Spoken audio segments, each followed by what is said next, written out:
Okay, a guide to city specialization and land improvements by EXCL. Um, so first, the basics, terms and abbreviations. He says there are 3.5 types of specialized cities. 3.5 because a few of them are just a specialization of one.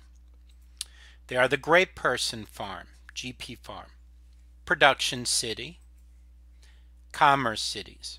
So you have the Scientific Commerce City, the Money Gold Commerce City, the Holy Commerce City, and the Hybrid Commerce City. The basic function of each is pretty self-explanatory. GP farms, Great Person Farms, grow nothing but great people. Production cities make your defensive units.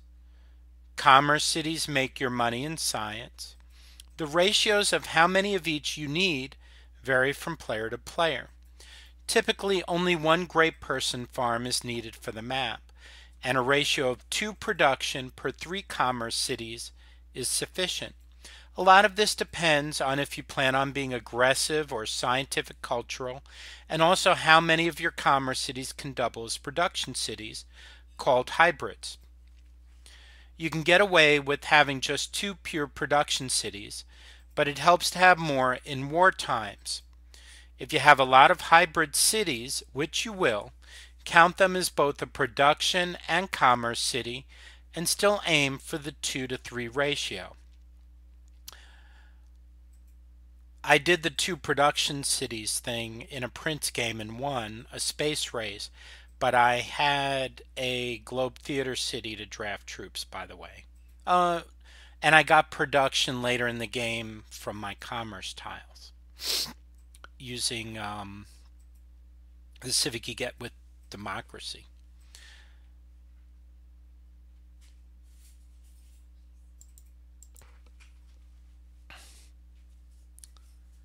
Alright, so the city, there are a number of national wonders that you can build to enhance your city's specialization. Most will probably go in production cities just because it's quicker to build there. We'll discuss which ones are useful for what cities when we get to the detail of each. But let's list the wonders first. All national wonders generate 1 Great Person points, and the type it favors is listed in parentheses. Forbidden Palace. He says merchant. I think the Forbidden Palace are spy points. Reduces maintenance in nearby cities. And actually, I'm not sure if it's 1 point. It might be more. The Globe Theater. Artist. No unhappiness from the city can turn 3 citizens into artist. Hermitage. Artist. Plus 100% culture in this city. Heroic Epic. Artist. Plus 100% military unit production in this city. Ironworks. Engineer. Plus 50% hammer with coal, plus 50% hammer with iron. Can turn 3 citizens into engineer. Mount Rushmore. Artist. Minus 25% war and happiness from all cities. National Epic. Artist. Plus 100% great people birth rate in this city. Oxford University. Scientist. Plus 100% research in this city can turn 3 citizens into scientists. Red Cross. I'm not sure it's a scientist, but it says scientist. Free Medic 1 promotion for units built in this city. Scotland Yard. I'm not sure that's a scientist either. I think that's spy points. Required to train spy. So the Red Cross Free Medic 1 promotion, Scotland Yard, required to train spy. I think it's plus 100% espionage points in Scotland Yard. Wall Street, merchant, plus 100% gold.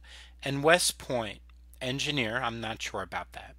New units receive plus 4 experience points. So 1 Forbidden Palace, 2 Globe Theater, 3 Hermitage, 4 Heroic Epic, 5 Ironworks, 6 Mount Rushmore, 7 National Epic, 8 Oxford, 9 Red Cross, 10 Scotland Yard, 11 Wall Street, 12 West Point.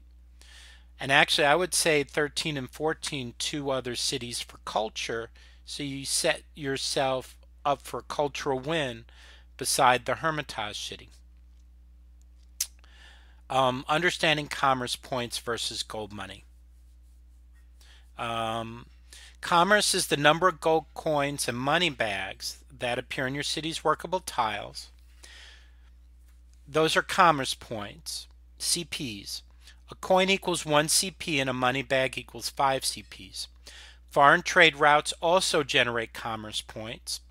If somebody wants to, all the CPs generated from your trade routes and tiles are added up and become your city's total commerce. Gold or money is what is generated after you take the CPs and put them in the Science Gold Culture slider. Usually this is set to something like 90% science, 10% gold. So if your city generates 100 commerce points, you'll get 90 science beakers and 10 actual gold pieces of money. And then the modifiers will be added to that. This is important to know because your city's buildings affect what happens after the commerce points have gone through the slider. Building a bank will increase the gold produced in the city by 50%, not the commerce or commerce points.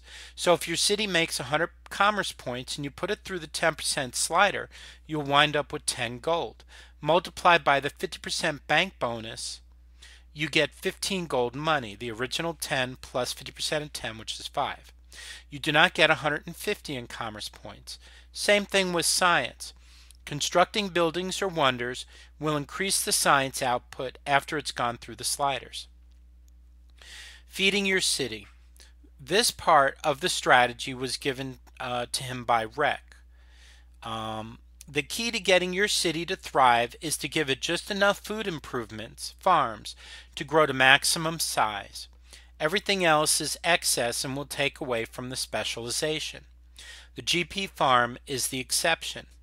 Every population point in your city consumes 2 food. Fortunately, every population point up to 20 provides a new workspace in your city's fat cross, workable area around the city, and that in turn provides more food. When you start a city, you get 2 extra food from the city itself, called plus 2F, plus whatever food is in the first space, highlighted or worked. Usually that is plus 2F or plus 3F as well. Ideally, every square around your city was plus 2F grassland.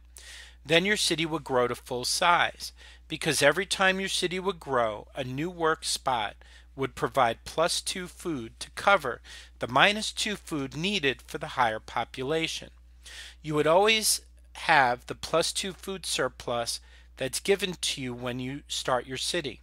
Minus 2 food for a population of 1, with a plus 2 food for 1 work spot plus the plus 2 food from the city itself.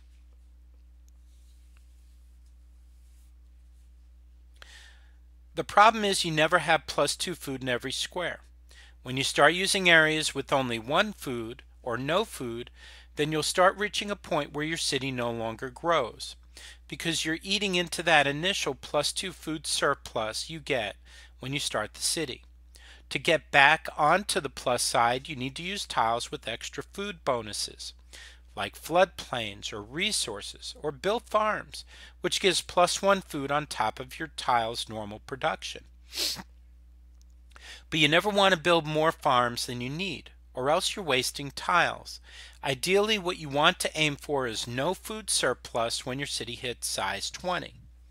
I think it really depends on your happy cap and your health cap. That way all tiles are being worked and you don't have to worry about growing any bigger. Plus you have the maximum amount of tiles are being used for commerce and production. There's probably tiles that you can't work in a lot of cities. You'll likely have a few cities with unworkable tiles, see he says that, like mountains or ice or worthless tiles like tundra. If this is the case, then aim for a city size 20 minus how many ever tiles you plan not to work.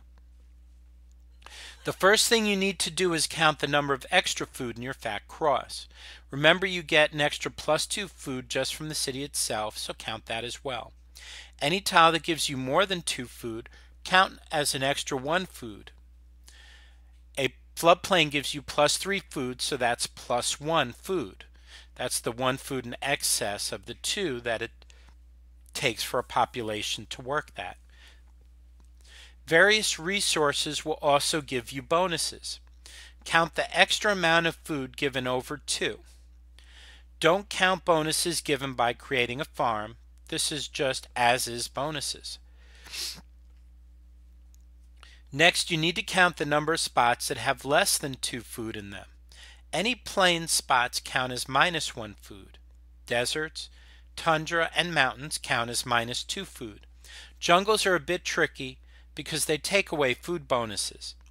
You should plan on chopping your jungle to make room for a cottage or mill, so count it as if it were normal grassland, hills, or plains. Note, if you are planning for a smaller city because of useless terrain, do not count the terrain you don't plan on improving in your calculations. Then combine your two numbers. If your number is 0 or greater, you are in great shape. If it's below 0, then you will know exactly how many farms you need to add to maximize your land. So for example, if you have a city built with 6 plain spots, 1 floodplain, and everything else grassland, your extra count would be +2 food for the city itself, +1 food from the floodplain for a +3 food. Your losses would be -1 food for the 6 plains times 6, or -6 food. Everything else provides 2 food, so they don't affect the equation. Add the numbers and you have a -3 food shortage. Build 3 farms and you are even. Everything else can go towards specialization. So it's 6 plain spots, 1 floodplain, and the rest grassland. So you have 2 food from the original city, 1 food from the floodplain for +3, and the 6 plain spots -1 food each is a -6, so that's -3. Yes, so you need 3 farms. You need right, 3 farms. In biology, you'll get extra on top of that. When you get biology, your farm's given extra food in addition to the 1 that you get when you farm it. Building farms on food resources where a farm is needed, corn, wheat, rice, is highly recommended, since it'll give +2 food on top of its initial value. That means you have 1 less farm to build elsewhere. Not to mention you also get the health bonus and resource as well. Well, the corn, wheat, rice has to be irrigated, I think, to get the +2. I think you get +1 just for improving it. The Great Person Farm. Now that you know how to optimize your city's food, let's look at the lone exception, the Great Person Farm. The sole purpose of the Great Person Farm is to generate a ton of Great Person points. One way to do that is to build wonders. But the other, easier way to do it is to have a ton of specialists. You can do that by having an extreme abundance of food. This is usually the second city you build. You will want to find a nice grassy area, preferably with a river running through it and food resources nearby if possible. If you can get an area with some plains hills, 2 or 3 in the corner, then even better. You can get the area covered in forests, then you're in really good shape. Some people would probably disagree with the hills, but I like to try and build wonders if I can get them, since it can't hurt to have some extra great people points coming in. Also, it helps to have some extra production to build health and happiness when you need it. The extra production also lets you get the great person slots, since you need that to build the buildings that give you the great people slots. To improve this area, you are looking at mostly farms. Farm the resources, floodplains, and areas around the rivers first. When you get a chance, mine the hills to get your production. Then go back and farm everything else. Later you can maybe windmill, by the way. The forests are very useful for pumping out world wonders, which gives you an extra +2 great people points. You could try to build some of the earlier wonders and chop rush your forests to make room for your farms. Then you get your wonder bonus and benefits plus the great people points you'll need later. As for national wonders, National Epic and its +100% great people birth rate is a no-brainer. The Globe Theater is a good one to build as well, as it will eliminate the unhappiness barrier you will constantly run into with your large population size. The Globe Theater is a good drafting city or whipping city as well. Some people like to build the Hermitage for its 100% culture, but I'm not sure that it's necessary unless you're going for a cultural win. It could be helpful on a border, and also it might be good as a backup option for a win. You need 3 cities for a cultural win to get to 50,000 on regular speed.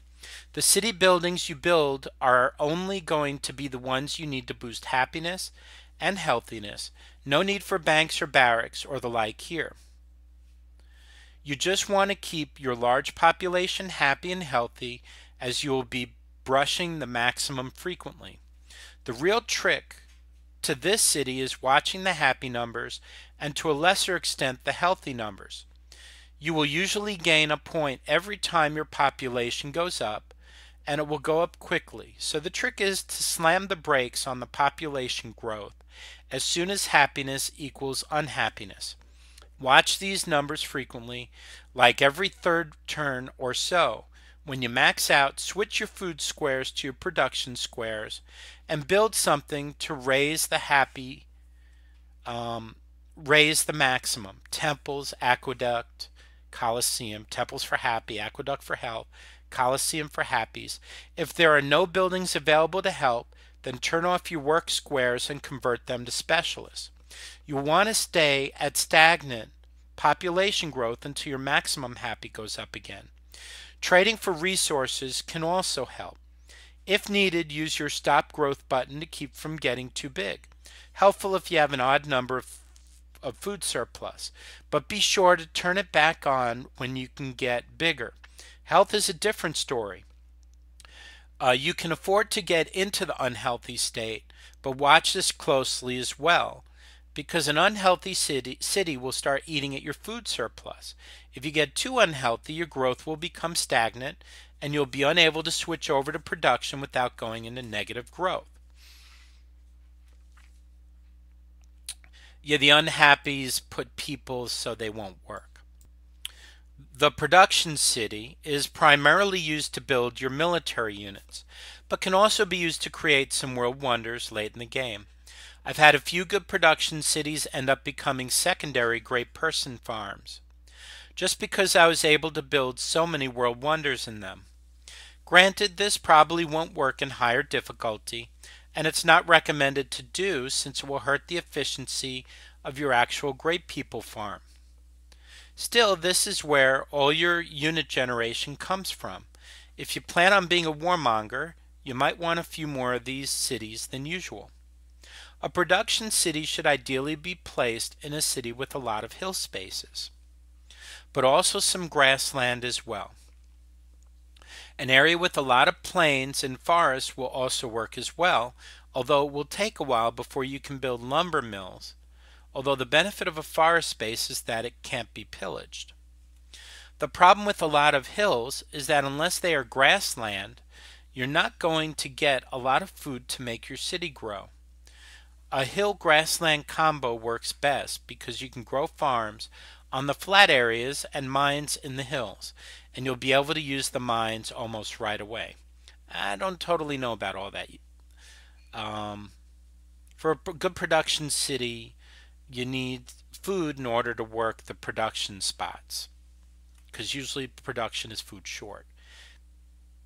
To improve, you'll want to get a farm or two going to get the population up. Then start a mine or two and alternate back and forth as you grow. As you would expect, mine resources and farm food spots first. If you get your big resources first. If you calculate out a surplus and have some extra grassland spots, save a few forests for production and make lumber mills later on. For plains terrain production cities, you will likely be building a lot of farms, but each farm will also give you +1 production.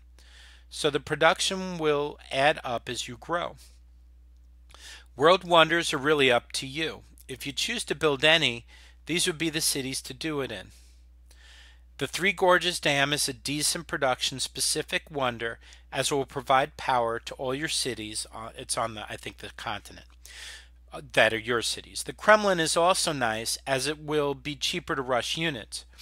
If you get a few good production cities that can turn out units in 4 or 5 turns, you can pump out an army incredibly fast just by producing one turn and buying the next.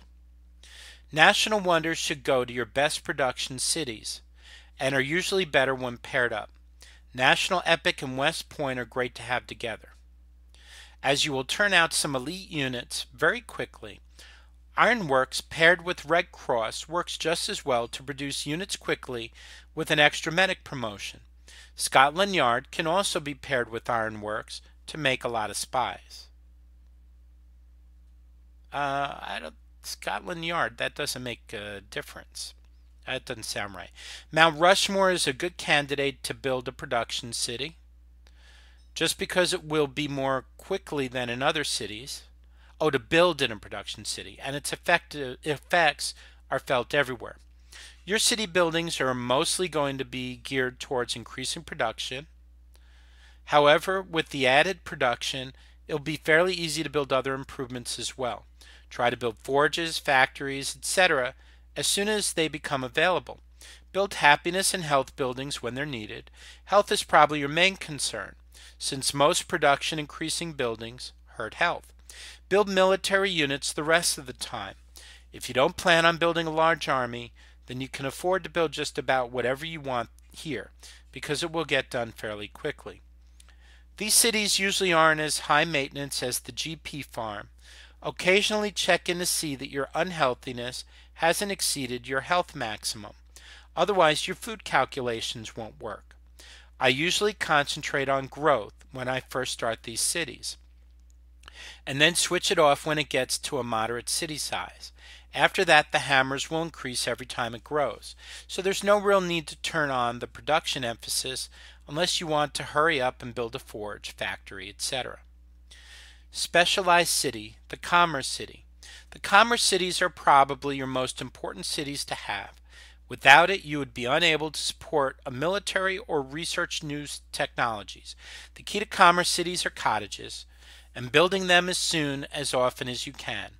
Cottages only grow when they are being worked, so it's important to monitor your food situation as well. The ideal location for a commerce city is just about the same as a GP farm. A lot of grassland, a river touching a lot of squares, a couple of hills, and a number of resources. However, just about any area can be used to create a commerce city. It's all a matter of balancing your farms and cottages so that your food surplus hits +0F when your city maxes out your city size. If you're lucky, you'll get an area with a lot of grassland, +2 food, and you can just build all cottages. If you get a lot of plains, you might have to get a lot of farms to support your cottages. Worst case scenario, you just make it a production city. Improving your land just follows the feeding your city section, but just enough farms to stay in a surplus until city size 21, and then cottage everything else. I like to have a few hills in these cities because production will be awful here, because you're aiming for flatland grassland areas. You're going to end up with all farms and cottages. Production needs to come from somewhere if you plan on having a bank, so it's nice to switch to your hill spaces when it's time to build something. As for cottages, aims for the floodplains first. They already give a +3 food output. No, they give a +1 food according to what he said earlier. The other two food feed the person on the tile. So building there means you get your food advantage while having the cottage worked and growing. If you have an overabundance of a resource, sometimes it's better to cottage the space and reap the tile benefits while growing the cottage. Mature cottages will generate a lot more cash than the fixed income a camper plantation will give you. Also, try to build on rivers if you can. You may need them for farms because the river provides some extra commerce. You may end up changing your improvements a lot in these cities. Start with mines on your hills to begin with, but change to windmills later on. When you get the +1 food per square from biology, you can also turn a lot of farms into cottages. Don't be afraid to throw cottages on your grassland hills either. World wonders are a little tough to build here because you are sacrificing production for commerce. If you can chop rush something like the Great Lighthouse or Colossus early on, you can be beneficial to generate commerce from water spaces. If you have a lot of trees early on to waste, then you can consider rushing another wonder, but usually these are best left for the production cities. Consider people when the wonders expire as well. Some don't last the whole game. National wonders and city buildings depend on which of the 4 kinds of commerce cities you plan to build. More on these in a bit. By the way, things like the commerce make you work water tiles, which are among your worst tiles. So keep that in mind. Monitoring these cities is a little more difficult. National wonders and city buildings depend on which of the 4 kinds of commerce cities you plan to build. Monitoring these cities is a little bit more difficult than production. Depending on what you are building, you may need to switch over to production-heavy squares when needed. Try to always keep your cottages worked, or they will not grow. These spots you get preferences over anything else. Emphasizing commerce is probably a good way to go. Science commerce, money-making commerce, holy city commerce, and hybrid commerce cities.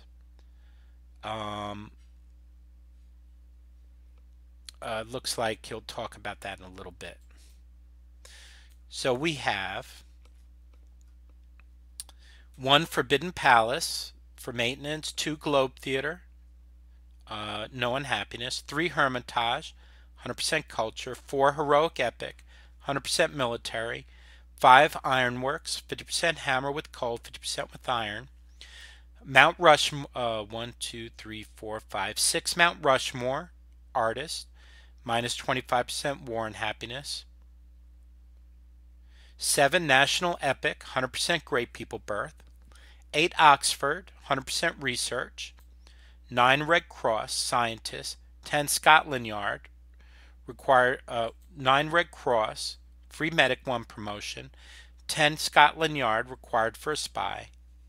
11 Wall Street, 100% gold. 12 West Point, new units received +4 experience.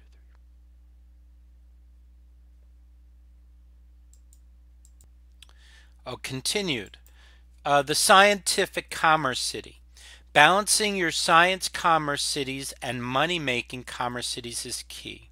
I usually use my best or 2 best commerce producers as science cities and use all the rest as money-making commerce.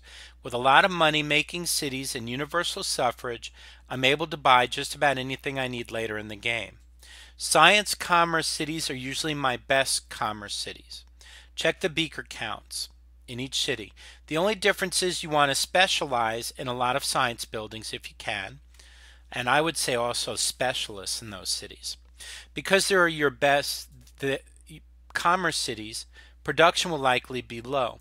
Try to concentrate on science buildings like libraries, universities, labs first, and happy and health buildings only when you need them.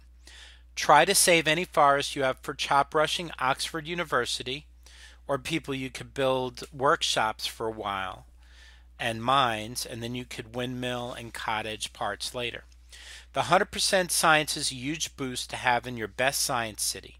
If you get a great scientist, build an academy here as well. Specialized city, the money-making commerce city.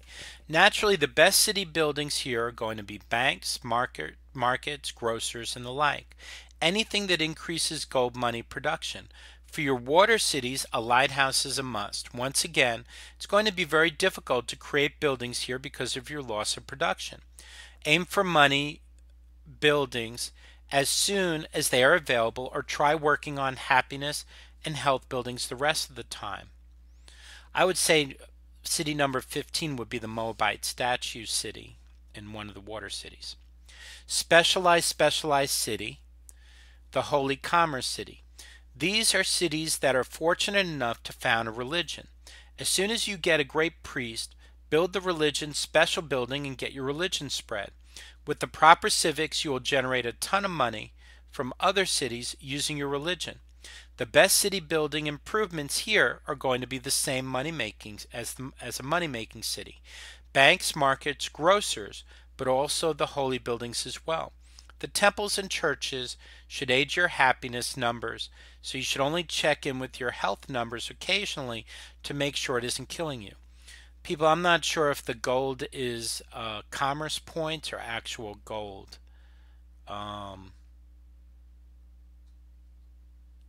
In the Holy Commerce City.